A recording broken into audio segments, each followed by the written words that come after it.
everyone, and welcome to another episode of From No Crypto to No Crypto. I'm your host, the Blockchain Wayne. Today, we're joined by Mike from Vegas Crypto Group, and really so much more, right, Mike? Thanks for joining us today. Hey guys, Wayne, I'm honored to be on your show, man. Thank you so much for having me. You are an absolute legend in the blockchain industry, and you are maybe the hardest working person I know. Thank you so much for having me on. Oh, thanks, Mike. I don't know about hardest working, but we definitely are all doing our work, and that's what I want to highlight with you, man. I introduced you as Mike from the Vegas Crypto Group, but man, you're doing so much and working with so many different great companies, organizations, and building community, which is always important. So, man, I want to dive into all of that, but before we do that, let's stop back up a little bit, man. Tell us a little bit about your background. Maybe, what did you do before getting into this crazy crypto and blockchain space, and what got you into it? Man, thank you for asking, and I want to thank all the viewers for watching. My name's Mike. I've lived in Vegas for over 30 years. I love Las Vegas, and so if you're coming out to Vegas, we've got something special planned for you for sure. I went to the first 10 DEF CONs, and that's where I met Hal Finney and Phil Zimmerman. And at the time, Phil Zimmerman was being prosecuted by the government and for munitions, as if he was selling guns and ammo, but it was just encryption. And what he ended up doing, the story's epic. We are standing on the shoulders of giants. And so it inspired me. So he printed the code in a book. It became free speech. They had to back off. And this is how we got to where we are today. But the discussion is the same as when I was talking to Hal Finney. Is how do we get people interested in this? What is how we get the network effect basically? And he was building PGP with Phil Zimmerman at the time, which is still used today. And this was in the 90s. So I'm just inspired by that sort of stuff, and always have been. And when I heard about Bitcoin, how could you not be inspired? It's almost the perfect deal where it's removing the central points of failure. So what I've done in the past 7 years is we built Vegas Crypto Group. We have workshops, we have presentations, we have speakers, we have networking events. In a couple of days, we'll be doing the Stand with Crypto event, sponsored event. We're doing Dance with Crypto, so we're having a nice dance party. I'm excited about it. We do monthly events with Stand with Crypto. I do weekly events, so Web3 Wednesdays and the Litecoin Summit's coming to town. So we're having some great Litecoin meetups, and we do NFT. We're all over town, by the way. So if you live in Vegas, I'm glad you're watching. We do stuff in Summerlin, Henderson, downtown, Fremont Street at the Nerd Bar. We're at the Arts District, and we built an incredible community, knowledgeable and friendly people. Nice. Yeah, doing so much, man. That's excited to hear. So you were around, you were paying attention during those early days, and something you said just really stuck out. We're standing on the what you said, the shoulders of giants, basically. Yeah. People don't realize how much effort and how much collaboration from a decentralized network. How many people have gone to bat, gone to fight for Bitcoin and this whole industry to be where it is today. So I do want to start, as we start jumping into things you're doing, right? Stand with Crypto is a very important one, right? So tell everybody a little bit about what Stand for Crypto is if they haven't heard of it. Yeah, so they can go to standwithcrypto.org. You can get involved. What we're doing is we're supporting crypto-friendly politicians. There's a whole list of politicians on the website that are crypto-friendly. There's also a list of politicians that are not so crypto-friendly. So we need to kind of work with both sides of the aisle. We're nonpartisan. We love everybody. We just want to educate. And at the end of the day, we're trying to push forward crypto-friendly policy. So I don't care if you're libertarian, if you're left or right, or if we have a lot of libertarians, as you can imagine, which is great. But come out, join our events. They're here. They're in California, Minnesota. They're just all over the country, Stand with Crypto. So you can find your local event on standwithcrypto.org. Absolutely, man. I can remember in my early days in this industry thinking, we don't need regulation. We just need them to get out the way because the whole system's corrupt. But really what we've seen, you saw the attack on crypto between the previous administration and the SEC over the past quite a few years. And that's really stifled innovation to where a lot of great companies and projects have moved out of the U.S. because of that attack.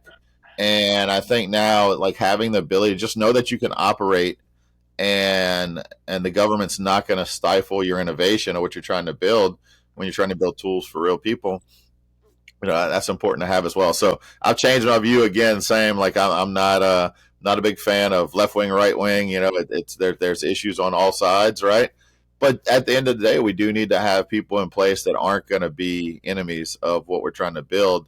And when you start to teach people, including politicians, that Bitcoin and this industry represents freedom, then hey, if you're against this, you're anti-freedom, right? That's what you got. We got to tell them.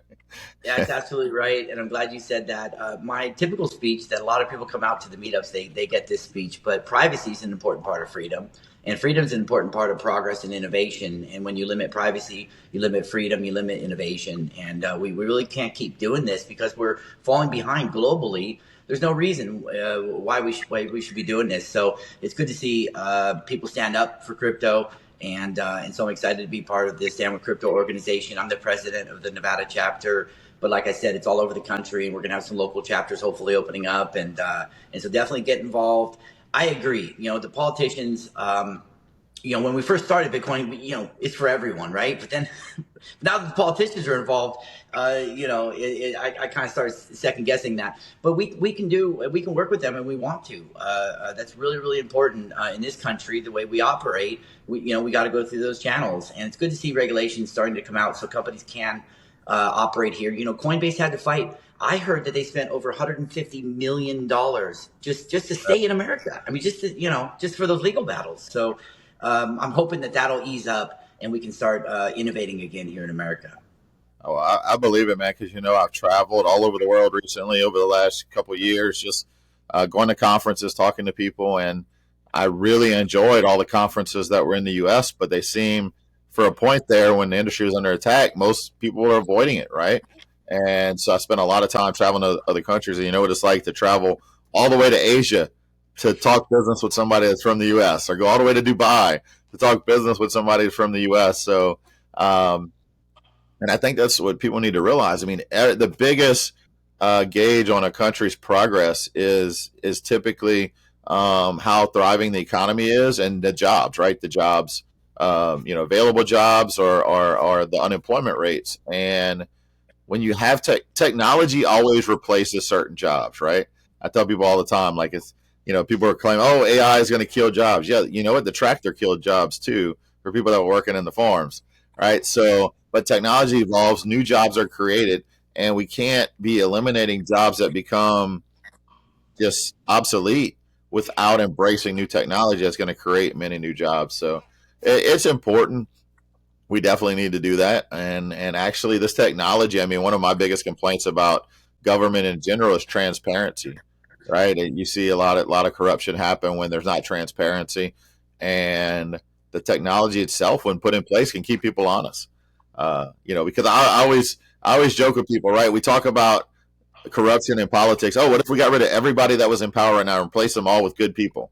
What happened if we did that?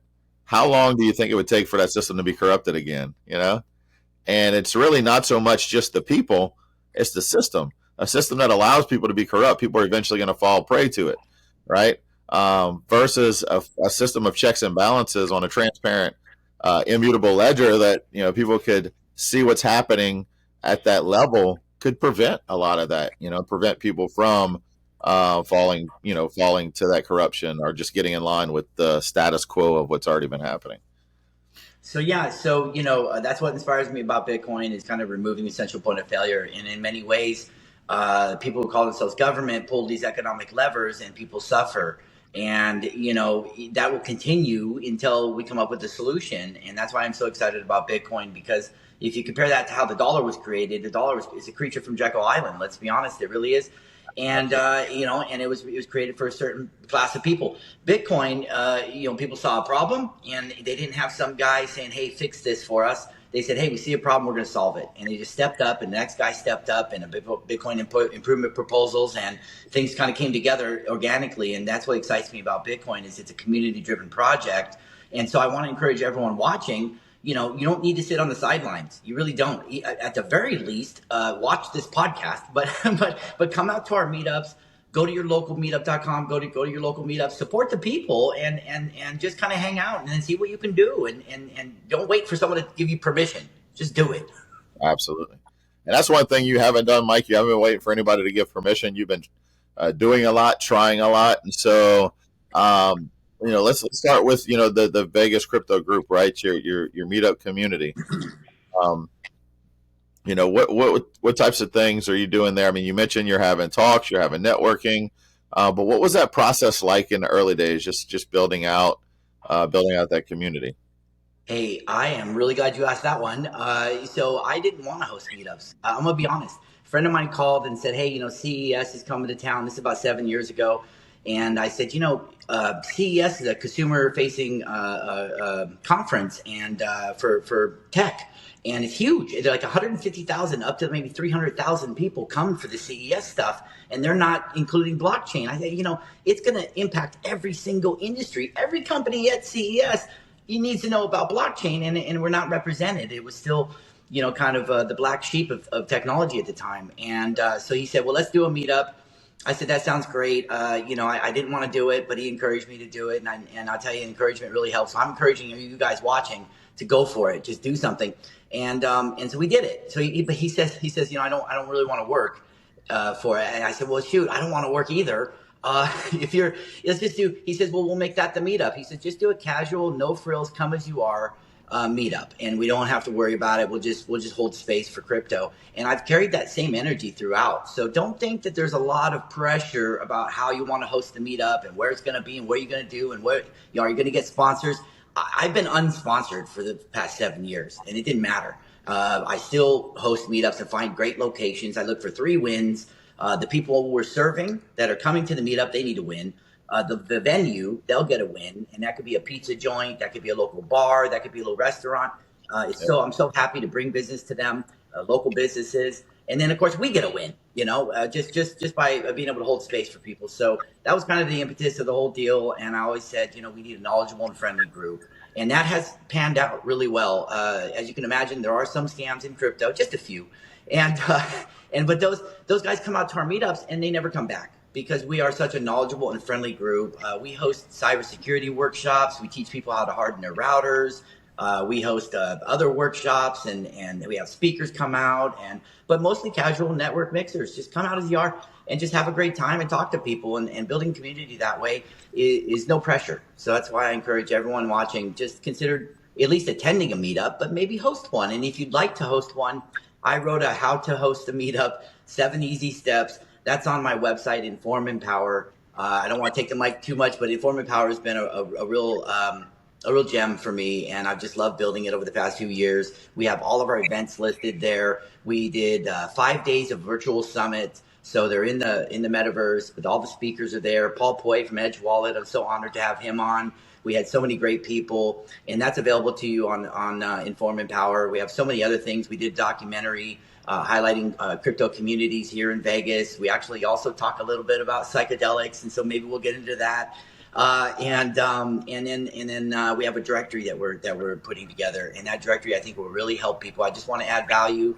I want you to know these are the companies, the projects, the good people in crypto that you can support, that you can count on, and so that directory is going to be up here any day now. Oh, nice. A lot of good stuff there. We'll make sure we'll also revisit that website at the end of the podcast to share, and it'll be in the description of this podcast whenever it's posted everywhere. But man, a lot to unpack there. What you said, most importantly, you said attend a meetup. Right, if you're near Vegas, go to yours. If or host a meetup. Right, you challenge the audience listening to host a meetup, and I think that's important to realize. I can remember the early days of some of the meetups that we did. It was us 3, 4, 5 people showing up, but you can connect and align with those people, and so it's important to do that. So there's meetups all over the U.S. You can tap into them. There's some large official groups that are like Crypto Mondays or others, but if there's not those, there may be a local Bitcoin meetup or crypto meetup, and just look for those that are going on. Tap in to find your community, and look, whenever you're traveling, if you're in Vegas, look up Inform Empower, look up what those guys are doing. But it's important to build community because this technology is something new. It's different for people, and what we like to do is show people some of the basics, help people understand enough to where they won't fall victim to a scam, or at least if they're presented with something they might question, they have a community they can ask. Hey, everyone, look at this. Just this past weekend, I was asked to look at something. And I was like, yeah, no, that is unfortunately something you need to avoid because it's not real. It's not legit. And but everything on it, if you didn't know the industry, it looks like, oh, this could be a good thing.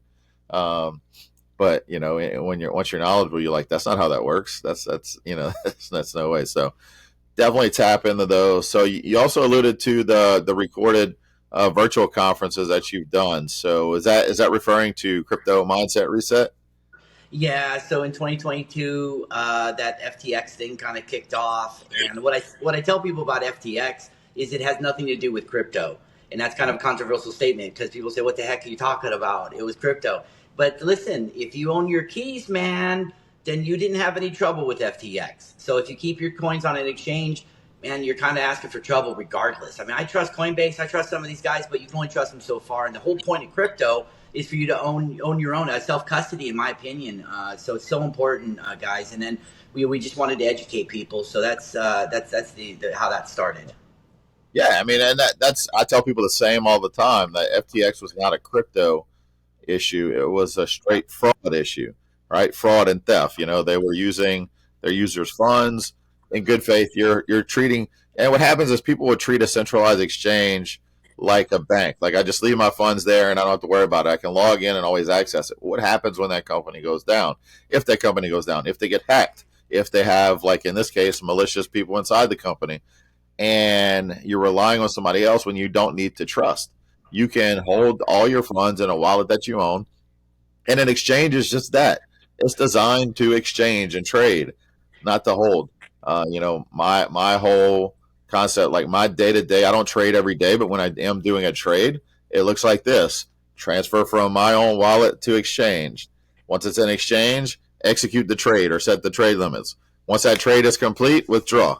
And that's how more people need to think about it. Not that this is your own bank account or brokerage and you can count on them. I'm with you as well. Look, I love Coinbase. And I do put a little bit of trust in them only because I use them a little bit like my bank account in terms of instead of withdrawing my funds to a bank to pay bills, I use my Coinbase card to pay bills. But outside of that, my crypto should stay in a wallet where you can control, where nothing can happen, nobody can take it from you. So yeah, so just to touch on that a little bit more, another big motivator for having meetups is that we have a lot of people come out and say, "Well, how do I sell my crypto, or where do I buy it, or whatever it is?" And so, hey, it's in the Bitcoin white paper, peer to peer. This is something that I know that's kind of it's supposed to be maybe like computer to computer. It's trustless. That's important. But shoot, come out to the meetup. Talk to some of our meetup members. They're more than happy to trade crypto with you. They'll send you Litecoin or whatever it is. They'll exchange silver, gold, whatever, fiat, and we're just happy to do that and provide a place for that to happen. Yeah, actually, I did that earlier today. I had somebody needed some crypto real quick, and a good friend and someone I've done business with in the past. And I was like, send me your wallet address. All right, boom. All right, here's where you send me the cash. And I sent it to them. Now, for me on the back end, all I'm going to do is take that cash and put it back into crypto. That's right. But That's showing right. that this is peer to peer technology as well too, and Yeah. that's important. So a lot of things going on, right? So, Mike, let's kind of shift gears and talk about what's coming because right around the corner in May, there's a lot happening in Vegas, and you're working with quite a few different groups. So I want to make sure we touch on everything that's happening. So tell us a little bit what's happening that last week of May in Las Vegas. All right, guys. All right, guys. Thank you so much again for viewing and watching, and make sure to subscribe to the Theo channel and stay in touch with Blockchain Wayne and everything he's doing. He's got big things coming up too, so I don't want to spill the beans. But Oh, yeah. but hey, in Vegas, we're working hard because we are a nexus for so many amazing communities: San Diego, San Francisco, LA, Phoenix, and really it's an international market. So we have a ton of people coming in. 43 million visitors every year. That's a 500,000 a week, a new batch every 3 days. So I know if you're listening, you're probably thinking, I need to come to Vegas, and that's probably true. What I tell people about Vegas is if you're not having fun in Vegas, it's probably not Vegas's fault. And that's because, honestly, it's not, because we have something for everyone. We really do. And so we're getting ready in May for the big Bitcoin conference. Everybody's excited about that. That'll be at the Venetian May 27th through the 29th. Also, though, and I'm most excited about this, we have the Litecoin Summit. That's happening May 29th and 30th. That's at Harrah's, right next door to the Venetian. So it's right within walking distance. The hotel rooms are going to be a little less expensive at Harrah's. And so if you're looking to book, go to the Litecoin Summit page. They've got discounts on there. And we really want to see everybody at the Litecoin Summit. Some of the speakers are incredible. The sponsors are incredible. I always have a great time. I've been to every Litecoin Summit, and it's always a fun time. Now, Vegas Crypto Group is going to host a meetup at the Litecoin Summit day one, and I'm so honored to be a part of that and just to be a part of a community-driven project like Litecoin. And then, of course, we have Bitcoin Pizza Day. And Bitcoin Pizza Day is the day where Laszlo spent 10,000 Bitcoins. A lot of your viewers might already know. He got 2 Papa John pizzas. Yeah, that may sound crazy to you now because of the price of Bitcoin, but honestly, it proved the Bitcoin theory that, hey, it could be used as a currency. And it's probably a better example than the Silk Road. So I'm glad we freed Ross. But still, we're excited about Bitcoin Pizza Day. May 22nd, every May 22nd, we celebrate. It's a global Bitcoin Pizza Day. It's sponsored by Pizza DAO. We're sponsored by Stanley Crypto. We have some other amazing sponsors here in Vegas and around the world. So we want you to come out. If you're not in Vegas, come out to one of your local Bitcoin meetups and enjoy Bitcoin Pizza Day. We'll have pizza from all around the valley, good pie, evil pie, pizza rock, all the best. All the best pizzas will be coming in. And this year we're hosting at a family-friendly venue. It does have a bar for those who are over 21, but it's an esports arcade. And so it's just going to be such a fun time. And I'm so excited. While I have your attention, I would like to draw your attention to our Follow the Orange Rabbit campaign. So every one of our meetups has this table tent set up. You can find them. They're all set up here. We got a bunch of them. It's a new QR code for every meetup, and that gives you a proof of participation, a POAP. It gives you rewards. It'll take you some more information on FIO. It'll take you some more information about what we're doing here in Vegas, and we're just more than happy to be able to support our community that way. So follow the Orange Rabbit.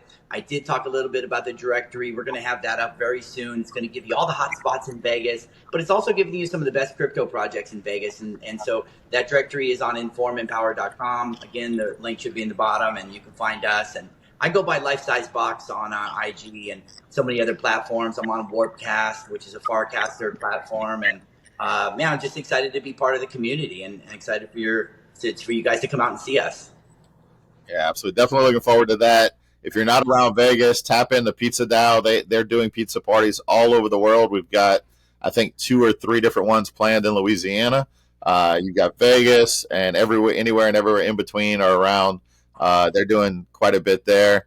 Yeah, so definitely, tap into that.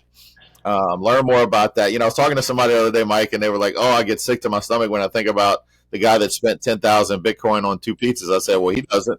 It was an important step in making Bitcoin showing people it's a valid currency and it can be used in that way. And so it was an important step. If it wouldn't have been that, it'd been something else, And glad it was pizza, because I might hope if I had to think about it, I needed to be either pizza or tacos or something like that. Because if it was some lame food, we probably wouldn't celebrate it like we did. But pizza's pretty good. So that's an important step to understand, to learn, and you get to experience and learn a little bit about the history of Bitcoin. Every year I wear a Bitcoin pizza shirt on that day.